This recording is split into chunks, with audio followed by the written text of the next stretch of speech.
მოგესალმებით კიდევ ერთხელ თქვენ უყურებთ კურიერს 10 საათზე მე ანუკა კინკლაძე ვარ.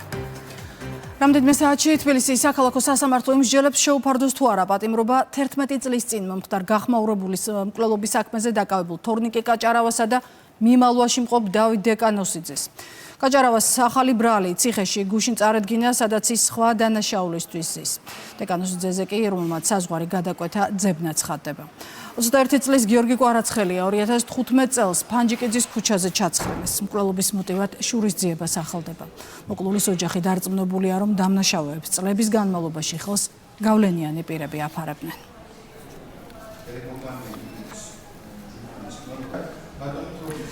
დღესვე სასამართლომ ეგრეთ წოდებული ქურდული სამყაროს საქმეზე დაკავებული პირთა ნაწილისთვის აღკვეთის ღონისძიება უნდა განსაზღვროს. 900 წინასწარი პატიმრობა გუშინ შეეფარდა. საქმე ეხება მასშტაბურ სპეცოპერაციას, რომლის ფარგლებშიც ბრალი სულ 32 ადამიანს წარედგინა. აქედან 29 დაკავებულია. გამოძიების ინფორმაციით ბრალდებულები სისტემატურად აწყობდნენ ქურდულ გარჩევებს, დაუმორჩილებლობის შემთხვევაში კი მოქალაქეებს ფიზიკური ანგარიშწორებითა და სიცოცხლის მოსპობით ემუქრებოდნენ. ჩემი დაცვის ქვეშ ყოფს ბრალდება ედავება ქურდული სამყაროს მხარდაჭერას. საქმეში არის წარმოდგენილი ძირითადად კრეფსითი ნაწილი, რომელიც ფარული საგამოძიებო მოქმედების ფარგლებში, რომელიც არ არის დადგენილი, რომლითაც არ არის დადგენილი ჩემი დაცვის ქვეშ ყოფის მონაწილეობა. მისი სახელი და გვარიც კი არ არის ნახსენები და მის ნომერზე შემავალი და გამავალი ზარი. შესაბამისად, მიგვაჩნია, რომ არ არსებობდა არათუ საერთოდ აღკვეთი ღონისძიების გამოყენების, მით უმეტეს ყველაზე მკაცრი ღონისძიების გამოყენების საფუძველი. სასამართლომ გაეზიარა ბრალდების ხარის შუამდგომლობა და 9 ბრალდებულს ქურდული სამყაროს საქმიანობის განხორციელებისათვის აღკვეთი ღონისძიების სახით პატიმრობა შეუფარდა. ბრალდების ხარის წარმოადგენელი ქონდა მტკიცებულებათა ერთობლიობა, რაც ადასტურებდა, რომ ბრალდებულები ახორციელებდნენ ქურდული სამყაროს საქმიანობას, ერთ-ერთი მათგანი აწყობდა ქურდულ გარჩევებს, მოდავე მხარეებს უკავშირდებოდა ქურდული სამყაროს საქმიანობის მხარდამჭერების მეშვეობით, რის შემდეგ ქურდული გარჩევის გზით იმ პირს, რომელსაც გაამთხოვნებდა მატერიალური საგრების გადაცემას აიძულებდა. დაპირისპირების მორგი მიზეზი ნაციონალურ მოძრაობაში თინა ბოკუჩავა სააკაშვილის მიერ მართვის ახალი მოდელის დანერგვასა და თავმჯდომარის პოსტის შესაძლო გაუქმებას აპროტესტებს. განხეთქილების მიზეზი ეგრეთ წოდებულ რეფორმატორთა საბჭოა, რომლის აღმასრულებელი მდივანიც ნანუკა ჟორჟოლიანი ხდება. თავად ჟორჟოლიანი კი ამბობს, რომ პირველი, ვისაც მიხეილ სააკაშვილმა საბჭოში ადგილი შესთავაზა, ბოკუჩავა იყო. ყრილობა, სადაც დროებითი მმართველები უნდა დაინიშნონ, ივლისის ბოლოს იგეგმება. თუ თავმჯდომარის პოსტი უქმდება, ბუნებრივია ვერავინ ვერ დააყენებს, ხო, მაგრამ კიდევ ერთხელ მეორებ სამართლებრივად ეს პრობლემური საკითხია და ამიტომ ჩვენ მოგვიწევს ამაზე დამატებით მსჯელობა პარტიაში. დააყენებ თუ არა მაინც?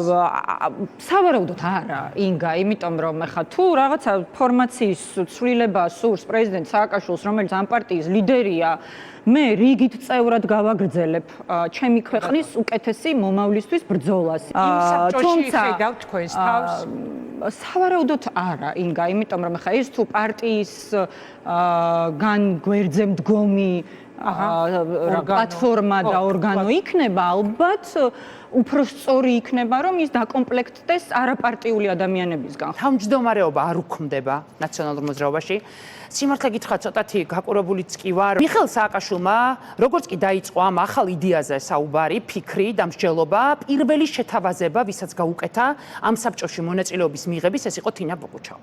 და მე ეს ვიცი იქედან გამომდინარე, რომ მე და თინას ჰქონდა შეხვედრა, დეტალური საუბარი ამ თემაზე, განხილვა. მიხეილ სააკაშვილი ფიქრობს, რომ ამ პროცესში მონაწილეობა შეუძლია კონკრეტულად მსურველები არიან ისეთი ადამიანები, რომლებსაც არ უნდათ იყვნენ პარტიულები, არ უნდათ პარტიასთან αφილირება, პარტიაში შესვლა, რასაც თავისთავად ზღუდავდა ის პირველი გეგმა და ამიტომ ქმნის საბჭოს დამოუკიდებელ სტრუქტურას და ეუბნება ადამიანებს, რომ მოდით მიიღეთ შეცვლაში მონაწილეობა, მე თქვენ გაძლევთ ჩემს ინსტრუმენტს, რომელიც არის ჩემი შექმნილი პარტია, რომელიც ჩემთვის არის ძალიან ძვირფასი, მე თქვენ გენდობით, იმიტომ რომ მე მაგალითად არ დავასახელებ სახელ და გვარს, ახლა სამი შეხვედრა ვისთანაც მქონდა, ყველა არაპარტიული ადამიანია. ფაქტია, რომ სააკაშვილი ახალ ორგანიზაციის დაფუძნებაზე საუბრობს. ფაქტია, რომ უკრაინის მოქალაქე საქართველოში ცდილობს შექმნას გარკვეული სტრუქტურა, რომელიც მას დაექვემდებარება და არ იქნება სხვადასხვა აზრის მქონე ადამიანების გაერთიანება, როგორც ეს ნაციონალურ მოძრაობაში ბოლო პერიოდში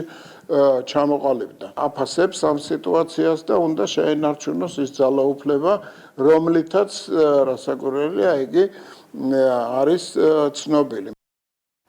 ევროპარლამენტმა პირადი მიმოწერის კონტროლის უფლებას მხარი დაუჭირა. ცვლების თანახმად ისეთ პლატფორმებს, როგორიცაა Instagram, Gmail და iCloud, უფლება ეძლევათ სასამართლოს ორდერისა და წინასწარი ეჭვის გარეშე შეამოწმონ მომხმარებლების პირადი შეტყობინებები. მიზნად ბავშვთა სექსუალური ძალადობის ამსახველი მასალის გავრცელების თავიდან აცილებას ახალდება, თუმცა გადაწყვეტილებამ ევროპაში დიდი პროტესტი უკვე გამოიწვია. კრიტიკოსების აზრით, ეს ნაბიჯი ძირს უთხრის კონფიდენციალობასა და მასობრივი თვალთვალის რისკებს შეიცავს. დროებითი რეგულაცია ძალაში 2028 წლის აპრილამდე იქნება.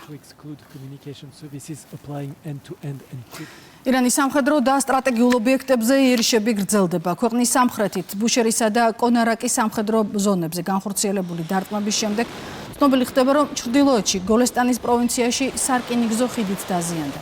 აღნიშნული ხაზი თეირანის, ჩინეთისა და რუსეთის უმნიშვნელოვანესი სავაჭრო დერეფანია, რომელმაც განსაკუთრებული ფუნქცია შეერთებული შტატების მიერ ირანის პორტების ბლოკადის შემდეგ შეიძინა.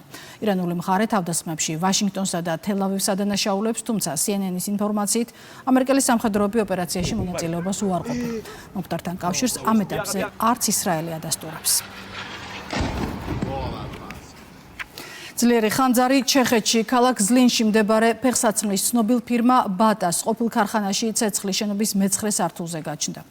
საშიში გამონაბოლქვის გამო მიმდებარე ტერიტორიებიდან ათობით ადამიანის ევაკუაცია მოხდა.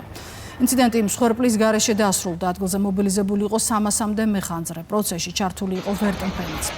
მრავალსართულიანი შენობა, რომელიც ხანძრის შედეგად მთლიანად განადგურდა, წარსულში ფეხსაცმლის მსოფლიოში ცნობილი ბრენდის ბატას ისტორიული კომპლექსი იყო. ბრაკონიერების ფაქტი კახეთში ახმეტის რაიონში სოფელ მატნის მიმდებარედ მოქალაქე წითელ ნუსხაში შესულ მდინარის კალმახს ელექტროშოკით იჭერდა. სამართალდამცველებმა უკანონოდ მოპოვებული თევზი და ელექტროიარაღი ნივთმტკიცებად ამოიღეს. ელექტროშოკით თევზჭერა სისხლის სამართლის დანაშაულია, შესაბამისად ფაქტზე გამოძიება უკვე დაიწყო.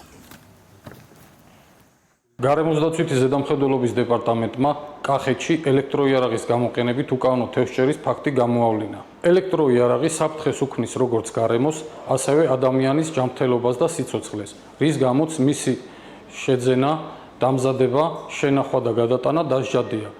დეპარტამენტი უკანონო თევზჭერის პრევენციის მიზნით აგრძელებს აქტიურ საქმიანობას. ქობულეთსა და ხელვაჩაურში საგზაო სამუშაოები ახალ ფაზაში შედის. ქობულეთში ხუთსუბნის დასახლებაში ბეტონის საფარი იგება და სანიაღვრე არხები ეწყობა. ერთად 30 ოჯახი ისარგებლებს. ხელვაჩაურში მაჭახლის ხეობაში კი საყრდენი კედლები ერთდროულად რამდენიმე ადგილას კეთდება. მიმდინარე პროექტებს საჯარის მთავრობის თავმჯდომარე ადგილზევე გაეცნო.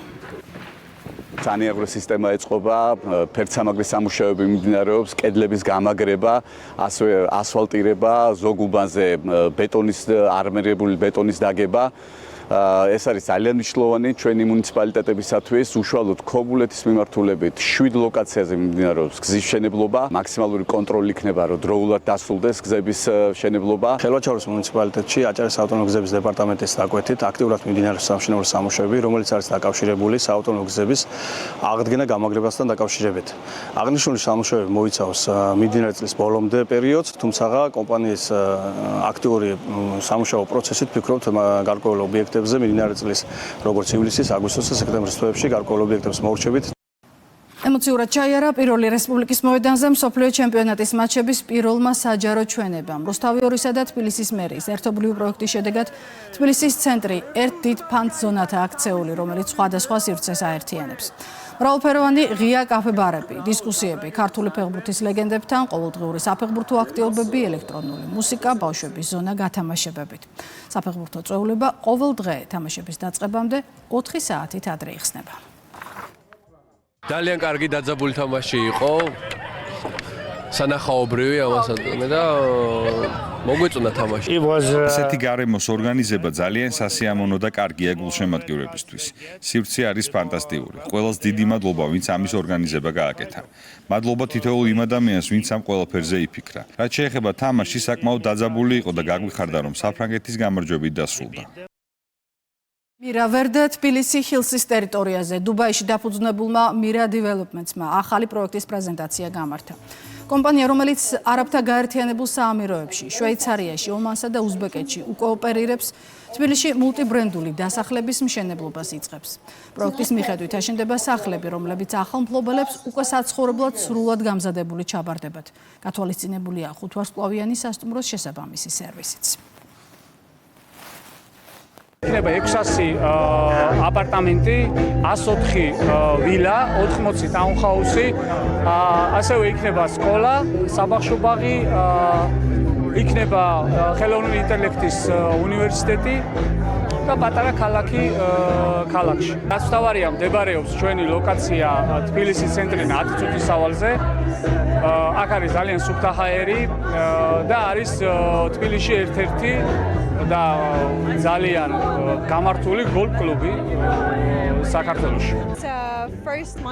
დღეს პირველი დღეა, როდესაც საზოგადოებას წარმოდგენთ მირა ვერდეს, საქართველოს პირველ სრულად ბრენდირებულ მულტიბრენდულ საცხოვრებელ კომპლექსს. კომპლექსი აერთიანებს აპარტამენტებს, თაუნჰაუსებს და ვილებს. გარდა ამისა, ტერიტორიაზე განთავსდება ევროპული სკოლები, ხელოვნურ ინტელექტზე ორიენტირებული უნივერსიტეტი, გამაჯანსაღებელი ცენტრები და 5 ვარსკვლავიანი სასტუმროები. იმედი მაქვს, პროექტი საზოგადოების მოწონებას დაიმსახურებს, რადგან ის ნამდვილად უნიკალურია.